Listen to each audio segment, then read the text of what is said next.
இனிய தமிழ் நமது நேயர்களுக்கு இனிய மதிய வணக்கங்கள். நாங்கள் கோவையில் பிகாம் படித்து கொண்டிருக்கிற பொழுது எங்களுக்கு தமிழ் தேர்வு கிடையாது. ஆங்கிலத்திலேயும் எங்களுக்கு தேர்வு கிடையாது. ஆனால் பிஸ்னஸ் இங்கிலீஷ் என்று ஒரு பேப்பர் மட்டும் இருக்கும். ஆனால் இரண்டாவது மொழியாக அந்த பிஸ்னஸ் இங்கிலீஷ் இருக்குமே தவிர தமிழ் மொழி கிடையாது. ஆனால் இதன் காரணமாகவே நாங்கள் தமிழிலே ஆர்வம் காட்டுவோம்.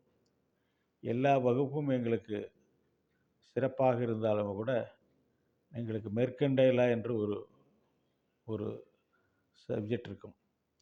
அதை சொல்லித் தருவதற்கு கோர்ட்டிலே பணியாற்றி கொண்டிருக்கின்ற ப்ராக்டிசிங் லாயர் அவர்தான் வகுப்பு எடுப்பார்கள். அவர் பேர் புனிதன். அவர்தான் எழுத்தாளர் புனிதன் என்று சொல்வார்கள். அது சரியாக எனக்கு நினைவில்லை. ஆனால் அவருடைய வகுப்பிற்கு மட்டும் யாரும் வராமல் இருக்க மாட்டார். எல்லோரும் 100% அன்றைக்கு அங்கே மக்கள் வருவார்கள்.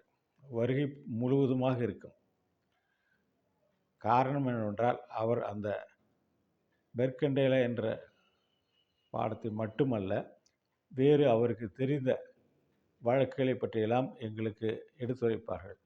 அவ்வாறு எடுத்திருக்கின்ற பொழுது அதிலே இருக்கக்கூடிய ஒரு நல்ல கருத்துக்களை எல்லாம் எங்களுக்கு சொல்வார்கள். அதே மாதிரியான நிறைய இன்ட்ரெஸ்டிங்காக இருக்கக்கூடிய விஷயங்களும் அவருடைய வகுப்பிலே வரும். ஆகையினாலே எல்லா மாணவர்களும் அன்றைய தினம் சரியாக வகுப்புக்கு வந்து விடுவார்கள். அவர் சொன்னதிலே எனக்கு தெரிந்த ஒன்று, என்னுடைய ஞாபகத்துக்கு இருக்கிறது ஒன்று என்னவென்றால், அதாவது ஒரு கல்லூரியிலே ஒரு மாணவனும் மாணவியும் நிறைய பேர் இருந்தால் கூட அவர்கள் இருவருக்கும் ஒரு அன்பு இருக்கும்.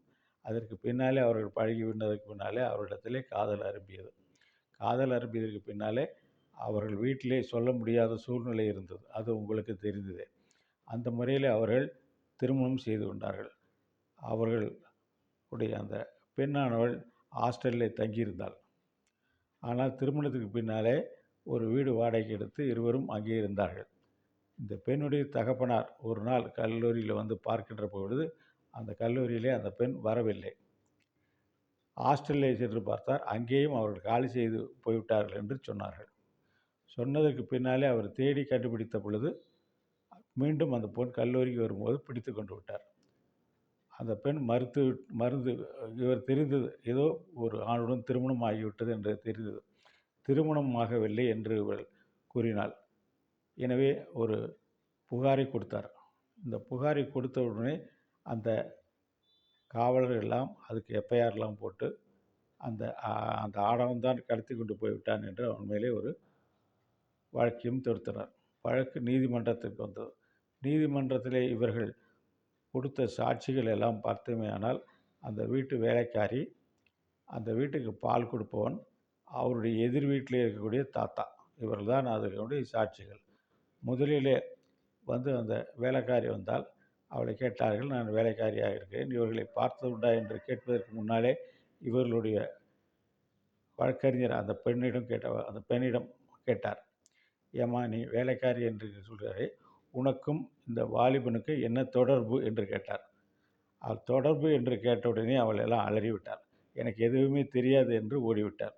அடுத்தது பால்காரன் சாட்சி கூடும் பொழுது அவனிடம் கேட்டார் இந்த இருவருடைய வழக்கறிஞர், நீங்கள் தினமும் பால் கொடுப்பவர் தானே? ஆம், தினமும் நான் பால் கொடுப்பவர் தான். நீங்கள் இந்த பையனை பார்த்தீர்களா? பார்த்திருக்கேன். இந்த பெண்ணை பார்த்தீர்களா? ரெண்டு பேரும் சேர்ந்து பார்த்தீர்களா? நான் பார்க்கவில்லை என்று சொன்னார். அந்த சாட்சியும் அடிபட்டு போச்சு.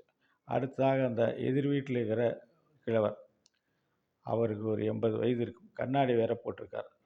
அவரை கேட்கும் பொழுது அவருக்கு ஒரு 100 அடி அளவில் இருக்கக்கூடிய அளவிலே கூட அவர்கள் தெரியவில்லை.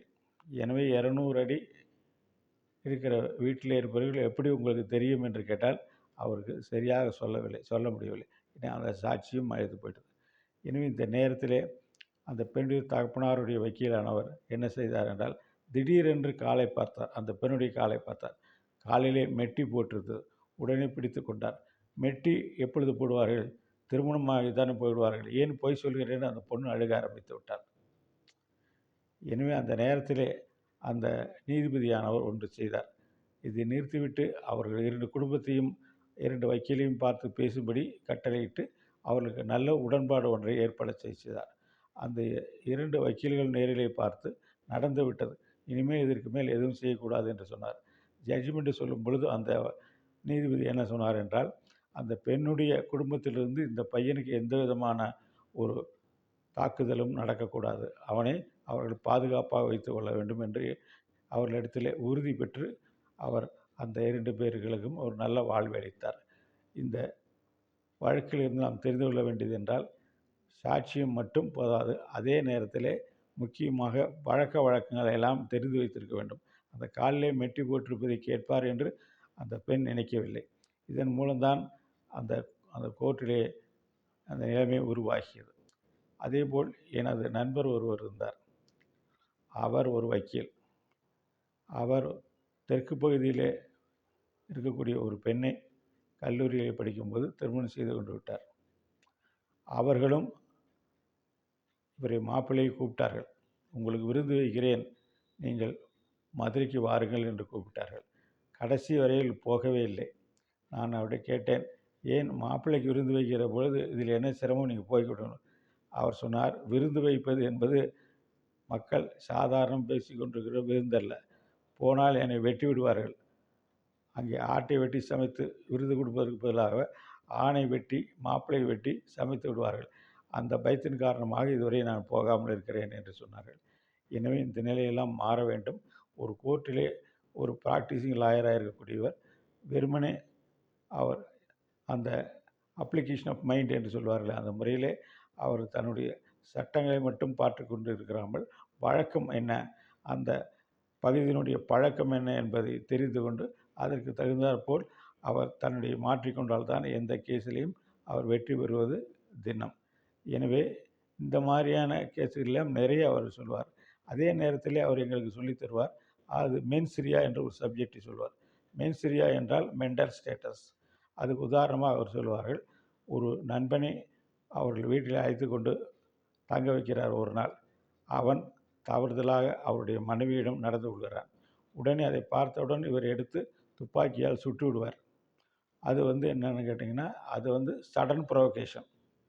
அவர் எந்த விதமான திட்டமும் இடவில்லை. ஆனால் திட்டமிடாமல் செய்திருக்கிறதுக்கு தண்டனை இல்லை. அவரை பார்த்தவுடன் சடன் ப்ரொவோகேஷன் என்று சொல்வார்கள்.